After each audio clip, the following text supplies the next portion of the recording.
SKM Poorna rice bran oil.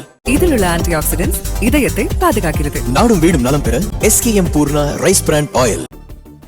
சட்டப்பேரவையில் நடந்த நம்பிக்கை வாக்கெடுப்பில் இரு அணிகளாக அதிமுக எம்எல்ஏக்கள் பங்கேற்றிருந்தனர். தவிகவிற்கு ஆதரவாக 25 எம்எல்ஏக்களும் எதிராக 22 எம்எல்ஏக்களும் வாக்களித்திருந்தனர். அதிமுகவிற்கு கொறடா யாரென இன்னும் சபாநாயகர் அங்கீகரிக்காத நிலையில் எடப்பாடி பழனிசாமி ஆலோசனையில் ஈடுபட்டிருக்கிறார். இது தொடர்பான கூடுதல் தகவல்களை தருகிறார் எமது செய்தியாளர் ராஜகுமரன். முழு விவரங்கள் என்ன? அதிமுக பொதுச் செயலாளர் எடப்பாடி பழனிசாமி தற்பொழுது இந்த ஆலோசனை கூட்டத்தில் பங்கேற்றிருக்கின்றார். சென்னை பசுமை வழிச்சாலையில் இல்லத்தில் நடைபெறக்கூடிய இந்த ஆலோசனையில் பங்கு பெறுவதற்காக அக்ரி கிருஷ்ணமூர்த்தி, KP முனுசாமி, வழக்கறிஞர் இன்பதுரை உள்ளிட்டவர்கள் வந்திருக்கின்றார்கள்.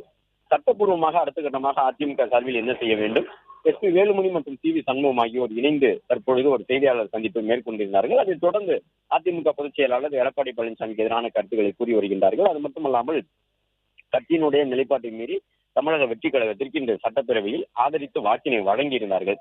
இந்த நிலையில் தான் கிட்டத்தட்ட ஒரு 25 சட்டப்பேரவை உறுப்பினர்கள் SP வேலுமணி தலைமையில் அதிமுக தலைமையினுடைய முடிவுக்கு முரணாக செயல்பட்டு வரக்கூடிய நிலையில் அடுத்த கட்டமாக என்ன செய்ய வேண்டும் என்பது தொடர்பாக பொதுச் செயலாளர் என்ற முறையில் இந்த ஆலோசனை கூட்டத்தில் அவர் பங்கேற்றிருக்கிறார்.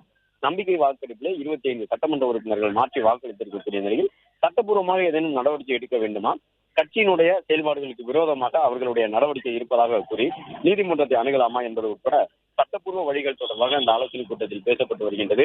அது மட்டுமல்லாமல் அதிமுகவினுடைய கொறடாவை இதுவரை சட்டப்பேரவையினுடைய பேரவைத் தலைவர் அதிகாரப்பூர்வமாக ஏற்று அறிவிப்பை வெளியிடவில்லை. எனவே அதிமுகவிற்கு கொறடா யார் என்பதை சபாநாயகர் இன்னும் தீர்மானிக்காத நிலையில் அதற்கு சட்டப்பூர்வமான வழிகள் ஏதேனும் இருக்கின்றனவா என்பது தொடர்பாகவும் இந்த ஆலோசனை கூட்டத்தில் பேசப்பட்டு வருகின்றது. ஏனெனில் இந்த கொறடாவை தீர்மானித்தால் மட்டும்தான் அடுத்த கட்டமாக அதிமுக சார்பிலே தங்களுடைய நடவடிக்கையை மேற்கொள்வதற்கு சட்டப்பேரவைக்குள்ளாக முரண்பட்டு செயல்படக்கூடியவர்கள் மீது கட்சி தாவல் தடை சட்டத்தின் கீழே நடவடிக்கை எடுப்பதற்கெல்லாம் அதிகாரம் கிடைக்கும். எனவே கொறடா நியமனம் தொடர்பாக பேரவைத் தலைவர் இன்னும் சாதாரணமான முடிவை எடுக்காத நிலையில் அது குறித்தும் இந்த ஆலோசனை கூட்டத்தில் பேசப்பட்டு வருகின்றது.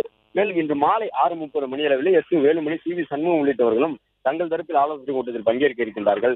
எனவே அதிமுகவை பொறுத்தவரை தற்பொழுது 2 தரப்பினரும் மாறி மாறி ஆலோசனை கூட்டத்தில் பங்கேற்று வருகின்றார்கள். அது மட்டுமல்லாமல் சட்டப்பூர்வமான வழிகள் தொடர்பாக வழக்கறிஞர்களுடன் அவர்கள் ஆலோசித்து வருகின்றனர்.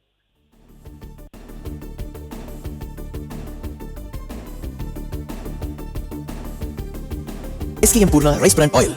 இதில் உள்ள ஆன்டி ஆக்சிடென்ட்ஸ் இதயத்தை பாதுகாக்கிறது. நாடும் வீடும் நலம் பெற SKM Poorna rice bran oil. Play store மற்றும் ஆப் ஸ்டோரில் இருந்து பாலிமர் செயலியை QR கோடு மூலம் பதிவிறக்கம் செய்யுங்கள். செய்திகளை உடனுக்குடன் பெறுங்கள்.